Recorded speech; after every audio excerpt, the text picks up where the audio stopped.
kasih pemirsa, Anda kembali menyaksikan Kominfo Newsroom. Pemirsa, Timnas Indonesia berhasil mencetak sejarah lolos ke babak 16 besar Piala Asia untuk kali pertama setelah hasil imbang antara Oman versus Kyrgyzstan pada laga terakhir Grup F Piala Asia 2023 Qatar. Ketua Umum Persatuan Sepak Bola Seluruh Indonesia Erick Thohir bersyukur Timnas Indonesia berhasil mencatat sejarah baru di Piala Asia.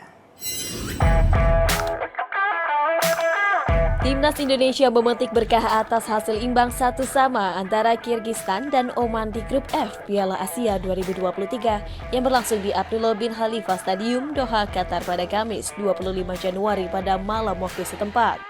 Atas hasil tersebut, Timnas Indonesia dipastikan lolos ke babak 16 besar sebagai 4 tim peringkat 3 terbaik. Menempati urutan keempat dari 6 tim peringkat 3 secara keseluruhan, pasukan Sinteyong dapat berhasil menyisihkan Oman dan China di peringkat ke-5 dan 6. Kesuksesan ini membuat Indonesia mencatat sejarah baru.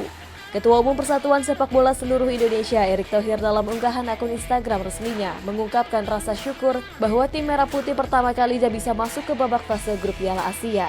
Erick Thohir menyebut bahwa capaian ini tidak terlepas dari kerjasama semua pihak, baik pemain, pelatih, ofisial, hingga doa seluruh masyarakat Indonesia.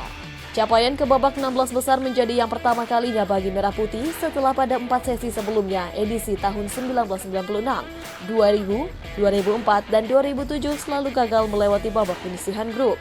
Selain itu, catatan ini juga menambah ukiran emas sang pelatih Sinteyong setelah sebelumnya menjadi salah satu pelatih yang mengantarkan 3 timnas, U20, U23, dan senior ke putaran final Piala Asia. Nantinya di babak 16 besar, Indonesia telah ditunggu tim kuat Australia. Duet Indonesia melawan tim peringkat 25 ranking FIFA tersebut akan digelar pada hari Minggu, 28 Januari pukul 18.30 waktu Indonesia Barat di Stadion Jassim bin Hamad, Doha, Qatar. Kementerian Perindustrian terus mendukung aktivitas industri modifikasi kendaraan di Indonesia agar dapat tumbuh dan berkembang dengan berbagai kreativitas dan inovasinya.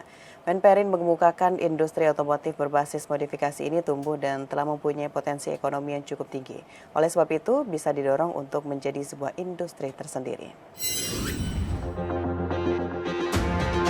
Kementerian Perindustrian menyatakan dukungan pengembangan industri modifikasi kendaraan di Indonesia untuk terus tumbuh dengan kreativitas dan inovasinya. Sektor industri modifikasi otomotif yang semakin marak saat ini telah memberikan nilai tambah dan efek ganda terhadap berkembangnya industri komponen kendaraan aftermarket di dalam negeri, terutama yang berskala industri kecil dan menengah, bahkan membuka peluang bagi pengembangan bengkel konversi kendaraan listrik.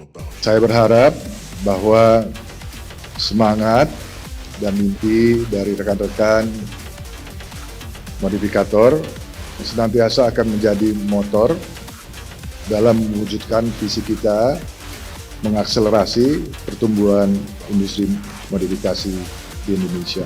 Menteri Perindustrian menegaskan pihaknya mengapresiasi kepada National Modificator and Aftermarket Association yang secara konsisten aktif mengembangkan industri otomotif berbasis modifikasi dengan menyelenggarakan pameran di tanah air maupun berpartisipasi di ajang tingkat internasional. Terkait dengan pameran internasional Osaka Automesse di Jepang pada tanggal 10 hingga 12 Februari 2024, Menperin meyakinkan bahwa partisipasi NMAA di ajang bergengsi tersebut merupakan bagian penting dari agenda IMX 2024 Road to the World yang akan diselenggarakan pada bulan Oktober pada tahun ini. Menperin juga berpesan kepada NMAA agar selalu semangat untuk mempromosikan industri modifikasi Indonesia kepada dunia internasional. Melalui kesempatan ini, Menperin memberikan tantangan kepada para modifikator untuk mendukung terciptanya kendaraan yang rendah emisi.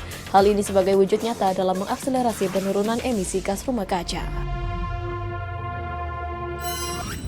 Komisi Nasional Hak Asasi Manusia mencatat 2.753 dugaan pelanggaran HAM yang diadukan sepanjang tahun 2023 dengan substansi paling banyak diadukan terkait kinerja aparat. Komisioner Pemantauan dan Penyidikan Komnas HAM Uli Parulian Sihombing mengatakan pihak yang paling banyak diadukan selain aparat penegak hukum adalah korporasi dan pemerintah daerah. Komisi Nasional Hak Asasi Manusia atau Komnas HAM mengatakan terdapat 2.753 dugaan pelanggaran HAM yang diadukan sepanjang tahun 2023. Dari 5.300 berkas yang dilaporkan, dengan pihak paling banyak diadukan adalah kepolisian, korporasi, dan pemerintah daerah. Dalam taklimat media, Komisioner Pemantauan dan Penyelidikan Komnas HAM Uli Parulian mengatakan, Jumlah tersebut mengalami penurunan jika dibandingkan tahun 2022 dengan 3.190 aduan dugaan pelanggaran HAM. Dari substansi masih tetap yang sama. Kami menerima pengaduan yang paling banyak adalah terkait dengan ketidakprofesional prosedur oleh aparat penegak hukum, yaitu khususnya kepolisian 613, kemudian konflik agraria itu kedua 582, kemudian yang lainnya adalah terkait dengan pengabaian hak kelompok rentan dan soal ketenagakerjaan. Di saat yang sama, Komnas HAM menyoroti pemulihan hak korban masih belum terrealisasi sepenuhnya, termasuk korban 12 kasus pelanggaran HAM berat masa lalu yang diakui pemerintah, yang mana mereka memiliki surat keterangan korban pelanggaran HAM. 3.646 korban ini,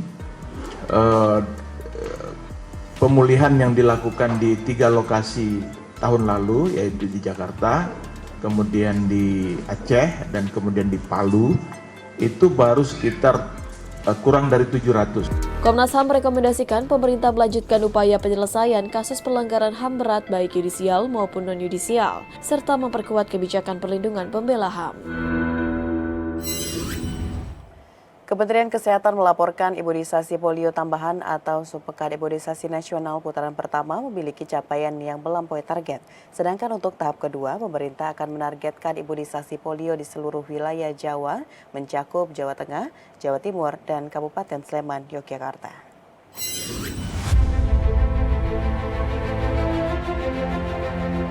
Pelaksanaan imunisasi polio tambahan atau Subpekan Imunisasi Nasional tahap awal telah mencapai hasil di atas target yang ditetapkan. Berdasarkan data real di lapangan, cakupan imunisasi polio di Jawa Tengah, Jawa Timur, Sleman Daerah Istimewa Yogyakarta, rata-rata subpin polio pada putaran pertama mencapai 100%.